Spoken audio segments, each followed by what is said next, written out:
Welcome back. As we promised our dear viewers, we are going to cover together the latest visit by Prime Minister Dr. Mustafa Madbouli to Kuwait, and also the main points which were tackled during his meetings with a number of top officials there, topping the list, of course, the Kuwaiti Emir. Well, before going into details, let me first welcome my dear guest, Dr. Nabil, journalist and expert in international relations. A very good morning to you, Dr. Nabil. A very good morning to you and to your audience.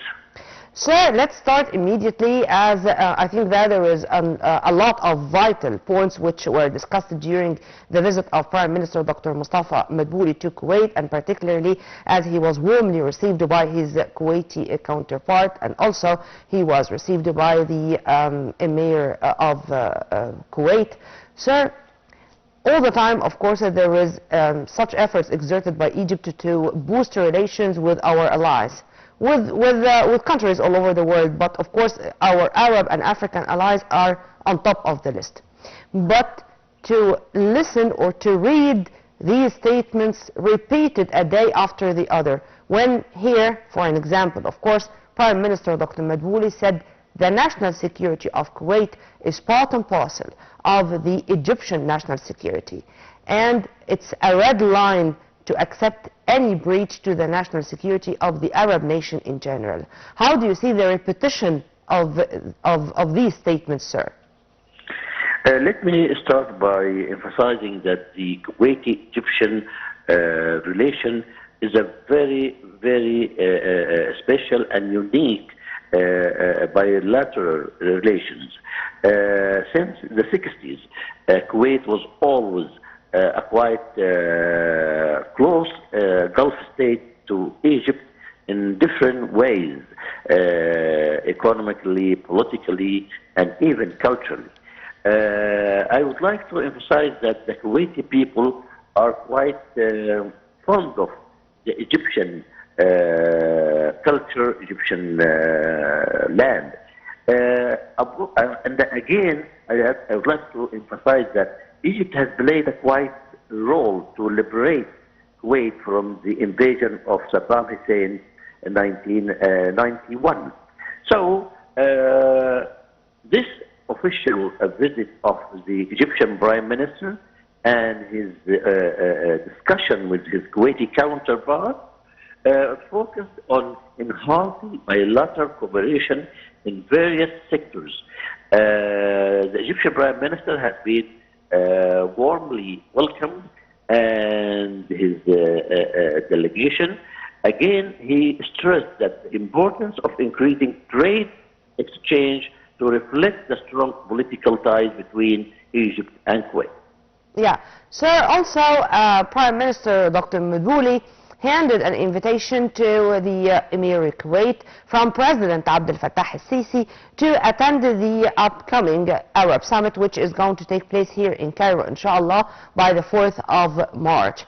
And the Kuwaiti Emir welcomed and accepted the invitation and said that this is the way we should do. I mean, unity among the Arabs, to have a united stance to face the current challenges, and particularly supporting the Palestinian people. It's a must, it's not a luxury. How do you see this, sir?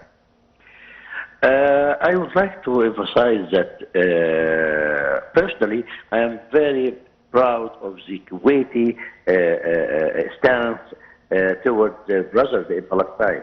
Although, you know, the bitterness of the invasion of Saddam Hussein to Kuwait and the stance of PLO with Saddam Hussein, Kuwaiti people and Kuwaiti government has pacified that bitterness and firmly declared that Kuwait is full-heartedly with the Palestinians.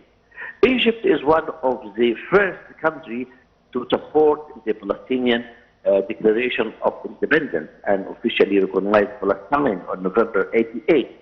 So the two countries are considered to be a quite solid factor towards the two-state solution and towards the rights of the Palestinian people. The Emir of Kuwait when he joined the 4th of March Arab Emergency Summit, is going to be a plus added value because the background understanding and the solid understanding between Cairo and Kuwait will push further the output of the Arab Summit by early March. Yeah, and also, as we were always saying, that the only way to achieve peace and security in the Middle East is to have a two-state solution or an independent Palestinian state with Al-Quds as its capital. But now there is another addition. Also, Egypt is keen to renew its firm stance on all levels, whether it's the presidential level, the ministerial level, diplomatic level, even the popular level, to have an independent Palestinian state, reconstruction of Gaza without the displacement of its people, and with full rejection to the liquidation of the Palestinian cause. How do you see this also, sir, as another statement all the time released by the Egyptian sources in general? Again, as you kindly mentioned, Egypt is standing firmly with the two-state solution. Egypt has clearly declared its support to the rights of the Palestinian people. And during the 2023 Israeli-Hamas war in Gaza, Egypt has provided significant humanitarian aid to the Palestinians through the Rafah border crossing. All eyes are on Egypt, my dear, during the Israeli-Hamas ceasefire, which Egypt has played quite a role to get the two parties into such agreement. Again, the Egyptian involvement with the issue is not a temporary, it's not an exceptional. No, it is a very much national security of Egypt. Kuwait is going to be a plus added value, as I said, to this area, and the two-state solution is the only way to keep peace and stability in the Middle East. Yeah, amen to that. And also, sir, I cannot here mention these efforts exerted by Egypt without also saying what's going on the ground.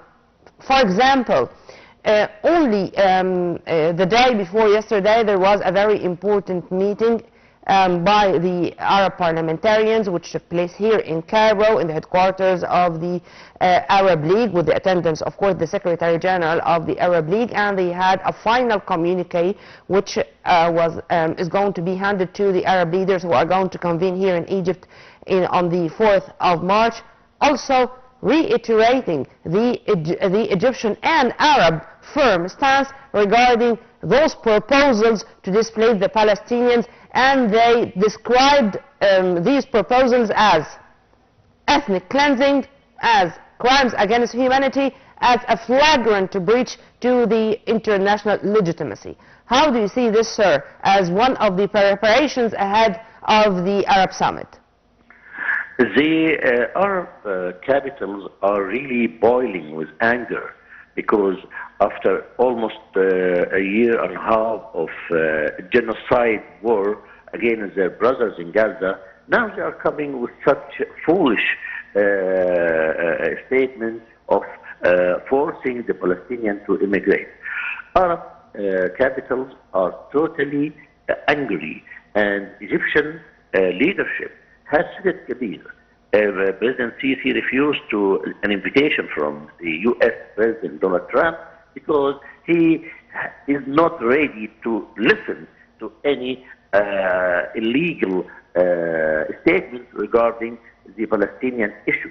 And I have to tell you, Western capitals should continue rejecting any notion of Palestinians forcibly displaced from Gaza, and Western capitals should be pressing the parties to halt hostilities. Western capitals and the international institutions should support the Egyptian strategy, which is aiming to keep peace and stability. Yes, sir. And also, returning back to the other files of discussion or the other points which were included during the talks, the Prime Minister was keen to assure the Kuwaiti Emir and other top executives and top officials in Kuwait that Egypt is always going to be ready to expand and to boost the trade and investment relations with Kuwait and to eliminate all obstacles in front of the Kuwaiti investors in Egypt. How do you see this, sir, also as one of the main points or one of the main pillars of the Egyptian-Kuwaiti relations? Egyptian Prime Minister Mr. Madbouli has stressed the importance of increasing trade exchange between Egypt and Kuwait to reflect the strong political ties between the two countries. Also, Kuwait's desire to collaborate with Egypt in pharmaceutical, manufacturing and food industries. Yeah. Mr. Madbouli expressed gratitude for the warm reception, and he invited the Kuwaiti Prime Minister to visit Egypt at the earliest opportunity. I believe very much Egypt's economic reforms are being discussed, and the target of increasing private investment in the Egyptian economy to 65% has been also discussed. Egypt's Prime Minister highlighted major investment opportunities across various governorates of Egypt, and he also underscored efforts to streamline investment procedures, including the golden license. Yeah. Amen to that. And here we should continue to say that the Kuwaiti Emir really praised the economic reform program implemented by Egypt and the leap which is really witnessed here in Egypt to develop our infrastructure and to make the investment environment here ready to receive investors from all over the world and on all scales, whether it's small and medium even enterprises or mega projects. True? Yeah, true. And actually something very interesting should be highlighted here is the joint Kuwaiti-Egypt Joint Business Council has been discussed seriously, and they both agreed to swiftly convene that Egypt-Kuwait Joint Business Council. And also to make sure that the fruitful cooperation between Egypt and the GCC countries in general is going to continue on the right track and to be a win-win situation. President Sisi has reiterated the depths of strategic relations between Egypt and Kuwait. President Sisi emphasized that Cairo's commitment to expanding cooperation with Kuwait in a variety of areas, including economy, investment, security, and defense sectors. I believe very much the coming days will witness a great common interest between Egypt and Kuwait. Well, Dr. Nabil Nagm, thank you very much for your input, sir, and have a very good day. Right after the short break, I'm going to return back with more, so stay tuned.